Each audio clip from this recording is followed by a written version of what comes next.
क्या आपने कभी सोचा है कि जो कानून के लंबे हाथ होते हैं वो आखिर किस काम में आते हैं? मैं बताऊं, वो आते हैं वीडी त्यागी की पीठ खुजाने के काम में आते हैं। अगर आपको लगता है कि अदालत सिर्फ एक गंभीर जगह होती है जहां सिर्फ जज की हथौड़ी चलती रहती है और वकील भारी भरकम दलीलें देते हैं, तो जरा रुकिए। सोचिए, अगर उसी अदालत में कोई बंदर घुस जाए, वकील बहस छोड़कर उसे पकड़ने की रणनीति बनाने लगे और पूरा सिस्टम कानून वर्सेस कॉमन सेंस की बहस में उलझ जाए, तो क्या होगा? ये सिर्फ एक वेब सीरीज नहीं है, बल्कि भारतीय कोर्ट सिस्टम की एक ऐसी झलक है जहां हर केस में ड्रामा कम और सच्चाई ज्यादा है। बस उसे दिखाने का तरीका थोड़ा सा मजाकिया है। अब अगर बात करें कि इस सीरीज में किस तरह के केस दिखाए गए हैं, तो यही इसकी असली जान है।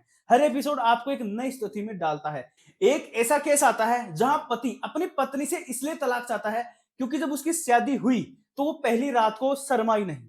देखो, ये सुनने में आपको बिल्कुल मजाकिया लग सकता है, मुझे भी लगा था आपको मजा भी आएगा, लेकिन इसी के बहाने समाज की सोच पर सीधा सवाल उठता है। फिर एक और केस गवाहों की कमी और उसकी अदला बदली की खोज में दिखाया जाता है। एक ही गवाह अलग अलग मामलों में फिट किया जा रहा है, जिसे सच कोई स्थायी चीज नहीं बल्कि मैनेज करने वाला टूल हो। देखो, मेरे पॉइंट ऑफ व्यू से इस सीरीज की जो सबसे बड़ी ताकत है वो ये है कि ये पहले आपको हंसाती है और फिर धीरे धीरे एहसास कराती है कि आप जिस पर हंस रहे हो वो असल में हमारी रोजमर्रा की सच्चाई है। यहाँ कोई एक बड़ी कहानी नहीं चलती, बल्कि छोटे छोटे मामलों के जरिए एक पूरा सिस्टम सामने आता है। ऐसा सिस्टम जिसमें इंसाफ से ज्यादा प्रक्रिया चलती है। अब देखो, यहाँ पर रुककर मेरे को आपसे एक बात बोलनी है। आप में से 70% लोग वीडियो देखते हैं, एग्री भी करते हैं, पर सब्सक्राइब नहीं करते। जब कोई नया व्यूअर आता है और कम सब्सक्राइबर देखता है तो उसके दिमाग में पहला सिग्नल जाता है, यार ये तो छोटा चैनल है, इसमें क्या ही दम होगा। भले ही हमारी रिसर्च एसएस राजामौली के लेवल की हो, पर सब्सक्राइबर्स के नंबर उसका ट्रस्ट तोड़ देते हैं। अगर आपको लगता है कि इस कंटेंट में दम है, तो अभी वो लाल बटन दबाओ। मुझे आपका संख्या बल चाहिए ताकि बाहर वालों को दिखे कि ये ऑथेंटिक कंटेंट के पीछे एक समझदार ऑडियंस खड़ी है। अब सब्सक्राइब कर लो यार। चलो, कर लिया, अब आगे चलते हैं। कुछ मामले ऐसे होते हैं जहां किसी की जवानी में केस चलता है और वो तारीख पे तारीख होते होते उसका बुढ़ापा आ गया है, लेकिन उसका अभी तक कोई समाधान नहीं है। ऐसा सिलसिला दिखता है कि आपको समझ आता है कि असली समस्या अपराध नहीं है, बल्कि प्रक्रिया की धीमी चाल है। एक केस ऐसा भी आता है जहां मामूली झगड़ा अदालत तक पहुंच जाता है और वहां इतना उलझ जाता है कि उसका असली मुद्दा ही पीछे छूट जाता है। और वही सबसे बड़ा व्यंग, कभी कभी सिस्टम समस्या को हल नहीं करता बल्कि उसे और जटिल बना देता है। बंदर वाला मामला तो इस सीरीज का सबसे चर्चित हिस्सा है। कोर्ट परिसर में बंदर आने से जो अराजकता फैलती है, उसमें कानून, अधिकार और जो व्यवहारिकता है, तीनों आपस में टकराते हैं। ये सिर्फ एक मजेदार सीन नहीं, बल्कि ये दिखाता है कि कई बार नियम इतने ज्यादा कठोर हो जाते हैं कि साधारण समझ पीछे रह जाती है। इसके अलावा चुनाव से जुड़े केस और घटनाएं भी दिखाई जाती है, जहां बार एसोसिएशन का चुनाव किसी बड़े राजनीतिक चुनाव से कम नहीं लगता।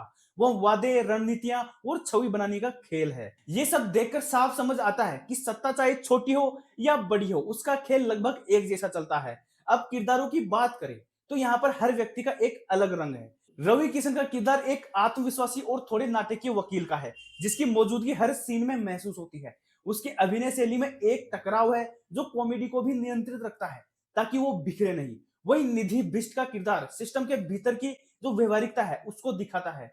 उसका अभिनय सदा हुआ है और वह बिना कुछ ज्यादा शोर किए प्रभाव छोड़ती है। नेक्स्ट किरदार है नेला ग्रेवाल, एक ऐसा चरित्र जो आशीर्वाद और वास्तविकता के बीच फंसा हुआ है। उसका अभिनय एक द्वंद्व को अच्छी तरह से सामने लाता है। मुझे व्यक्तिगत तौर पर जो चीज सबसे ज्यादा प्रभावित करती है वो यह है कि ये सीरीज कभी भी खुद को बहुत गंभीर बनाने की कोशिश नहीं करती। ये जानती है कि इसकी असली ताकत हल्केपन में है, लेकिन जो इसकी ताकत है यही इसकी कमी भी बन जाती है। कई बार लगता है कि अगर ये कहानियां थोड़ी और गहराई से दिखाई जाती तो इसका असर और ज्यादा होता। कुछ एपिसोड ऐसे लगते हैं जैसे बस एक मजेदार घटना दिखाकर आगे बढ़ गए हैं, बिना उस मुद्दे को पूरी तरह खोलने के। फिर भी इस सीरीज का सबसे बड़ा प्लस पॉइंट यही है कि ये आपको सोचने पर मजबूर करती है, लेकिन बोझ नहीं बनती। ये आपको हंसाती है, लेकिन बेवकूफ नहीं बनाती। और सबसे जरूरी, ये आपको अपने आसपास की दुनिया को एक नए नजरिए से देखने पर मजबूर कर देती है। सीधे शब्दों में कहूं तो मामला लीगल है, एक भारी भरकम कानूनी ड्रामा नहीं, बल्कि एक आईना है जिसमें भारतीय अदालत का चेहरा दिखता है, बस थोड़ा